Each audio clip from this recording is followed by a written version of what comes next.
PSI ಹಗರಣದ ತನಿಖೆ ತೀವ್ರವಾಗಿದೆ. PSI exam ತನಿಖೆಯ ವೇಳೆ ಎಫ್ಡಿಎ ಪರೀಕ್ಷೆಗೂ ಈಗ ಲಿಂಕ್ ಹೋಗಿದೆ.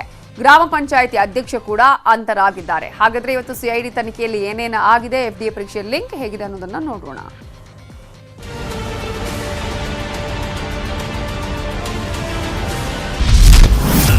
ಪಿಎಸ್ಐ ಪರೀಕ್ಷೆ ಎಫ್ಡಿಎ ಪರೀಕ್ಷೆಗೂ ಲಿಂಕ್.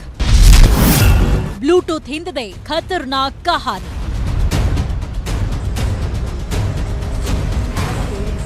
ಪಿಎಸ್ಐ ಹಗರಣ ಬಗೆದಷ್ಟು ದೊಡ್ಡದಾಗ್ತಾ ಇದೆ. ಅಕ್ರಮ ಶೂರರಿಗೂ ಎಫ್ಡಿಎ ಎಕ್ಸಾಮ್ಗೂ ಇದ್ದ ಲಿಂಕ್ ಬಯಲಾಗಿದೆ.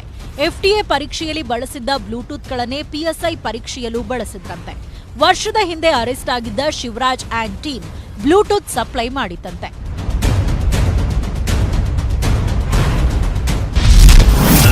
ಗ್ರಾಮ ಪಂಚಾಯಿತಿ ಅಧ್ಯಕ್ಷನೂ ಅಂದರ್. ರಾಜ್ಯದ ಹಲವು ಜಿಲ್ಲೆಗಳಲ್ಲೂ ಪರೀಕ್ಷೆ ಅಕ್ರಮ ನಡೆದಿರೋ ಶಂಕೆ ವ್ಯಕ್ತವಾಗಿದೆ. ಅದಕ್ಕೆ ಪೂರಕ ಎಂಬಂತೆ ಹಾಸನದ ಬೆಕ್ಕ ಗ್ರಾಮ ಪಂಚಾಯಿತಿ ಅಧ್ಯಕ್ಷ ಕೇಶವಮೂರ್ತಿಯನ್ನ ಬಂಧಿಸಲಾಗಿದ್ದು, ಚನ್ನರಾಯಪಟ್ಟಣ ಪಂಚಾಯಿತಿ ಹಾಲಿ ಸದಸ್ಯ, ಪುರಸಭೆ ಮಾಜಿ ಅಧ್ಯಕ್ಷ ಎಸ್ಕೇಪ್ ಆಗಿದ್ದಾರೆ.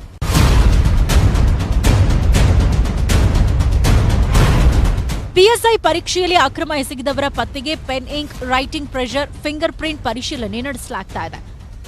ತನಿಖಾ ತಂಡ ಅಭ್ಯರ್ಥಿ ಒಂದೇ ಪೆನ್ ಬಳಸಿ ಟಿಕ್ ಮಾಡಿದ್ದಾನ ಅಂತ ಪರೀಕ್ಷೆ ನಡೆಸುತ್ತೆ. 2 ಪೆನ್ ಬಳಸಿದ್ರೆ ಅದರ ಹಿಂದಿನ ಉದ್ದೇಶ ಪತ್ತೆ ಹಚ್ಚುತ್ತಾರೆ.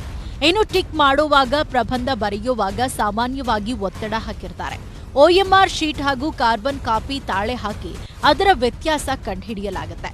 ಇನ್ನು OMR ಶೀಟ್ ಕವರ್ನ ಸೀಲ್ ಓಪನ್ ಆಗಿದ್ಯಾ ಅಂತ ತನಿಖೆ ಮಾಡ್ತಾರೆ. ಸೀಲ್ ಬಾಕ್ಸ್ ಮೇಲಿನ ಫಿಂಗರ್ ಪ್ರಿಂಟ್ ಬಗ್ಗೆ ಅನುಮಾನ ಮೂಡಿದ್ರೆ ತನಿಖೆ ನಡೆಸಲಾಗುತ್ತೆ. ಅಕ್ರಮದ ಮಧ್ಯೆ ನಾಯಕರ ಮಾತಿನ ಮಲ್ಲಯುದ್ಧ. ಕುಮಾರಸ್ವಾಮಿ ಹೇಳಿಕೆ ಸಮರ್ಥಿಸಿಕೊಂಡಿರೋ ಡಿಕೆಶಿ ಮಂತ್ರಿಗಳ ರಕ್ಷಣೆ ಇಲ್ಲದೆ ಈ ಹಗರಣ ಸಾಧ್ಯವಿಲ್ಲ ಅಂತ ಕಿಡಿಕಾರಿದ್ದಾರೆ. ಆದರೆ ಕೋಡಿಶ್ರೀ, ಕುಮಾರಸ್ವಾಮಿ ಮಾತು ಎರಡೂ ಒಂದೇ ಅಂತ ಸಂಸದ ಪ್ರತಾಪ್ ಸಿಂಹ ವ್ಯಂಗ್ಯವಾಡಿದ್ದಾರೆ. ಕುಮಾರಸ್ವಾಮಿ ಹೇಳೋದು ಸತ್ಯ ಕಾಣ್ತಾ ಇದೆ. ಏಕೆಂದ್ರೆ ಕಿಂಗ್ ಪಿನ್ ಇರೋದು ಸತ್ಯನೇ. ಕಿಂಗ್ ಪಿನ್ಗಳನ್ನೇ ಬಿಡಿಸ್ತಾ ಇರೋರು ಕೆಲವನ್ನೆಲ್ಲ. ಬರೀ ಆಫೀಸರ್ನ, ಪೊಲೀಸ್ ಕಾನ್ಸ್ಟೇಬಲ್ನ ನಾನು ಭಾಳ ಡೀಟೇಲಾಗಿ ಎಕ್ಸಾಮಿನ್ ಮಾಡ್ತಾಯಿದ್ದೀನಿ. ಸೊ ಕೆಲವು ಮಂತ್ರಿಗಳ ಕೈವಾಡ ಕೂಡ ಇದೆ. ಮಂತ್ರಿಗಳ ರಕ್ಷಣೆ ಇಲ್ಲದೆ, ಮಂತ್ರಿಗಳ ಮಾರ್ಗದರ್ಶನ ಇಲ್ಲದೆ ಇದಾಗಲಿಕ್ಕೆ ಸಾಧ್ಯ ಇಲ್ಲ. ಈ ಕೋಡಿಹಳ್ಳಿ ಸ್ವಾಮೀಜಿಯ ಭವಿಷ್ಯ, ಕುಮಾರಸ್ವಾಮಿಯವರ ಹೇಳಿಕೆ, ಇವೆರಡೂ ಕೂಡ ಯಾವತ್ತೂ ನಿಖರವಾಗಿರಲ್ಲ, ಸ್ಥಿರವಾಗಿರಲ್ಲ. ಹಾಗಾಗಿ ಅವ್ರನ್ನ ಯಾರು ಕೂಡ ಗಂಭೀರವಾಗಿ ತೊಳಕೋಬೇಡಿ. ಒಂದು ವೇಳೆ ಕುಮಾರಸ್ವಾಮಿ ಅವರ ಹತ್ರ ಆ ಕಿಂಗ್ ಪಿನ್ ಯಾರೋ ಅನ್ನೋ ಹೆಸರಿದ್ದು ಅದು BJP ಸರ್ಕಾರ ಉರುಳಿಸುವಂಥ ಶಕ್ತಿಯನ್ನು ಹೊಂದಿದೆ ಅನ್ನೋದಾದರೆ ದಯವಿಟ್ಟು ಆ ಕಿಂಗ್ ಪಿನ್ ಯಾರು ಅಂತ ಹೇಳಿ ಉಪಕಾರ ಮಾಡಿ ಸರ್. ಪಿಎಸ್ಐ ಅಕ್ರಮದ ಬಗ್ಗೆ ಕಾಂಗ್ರೆಸ್ ಶಾಸಕ ಪ್ರಿಯಾಂಕ್ ಖರ್ಗೆ ಸರ್ಕಾರವನ್ನ ಕುಟುಕಿದ್ದಾರೆ.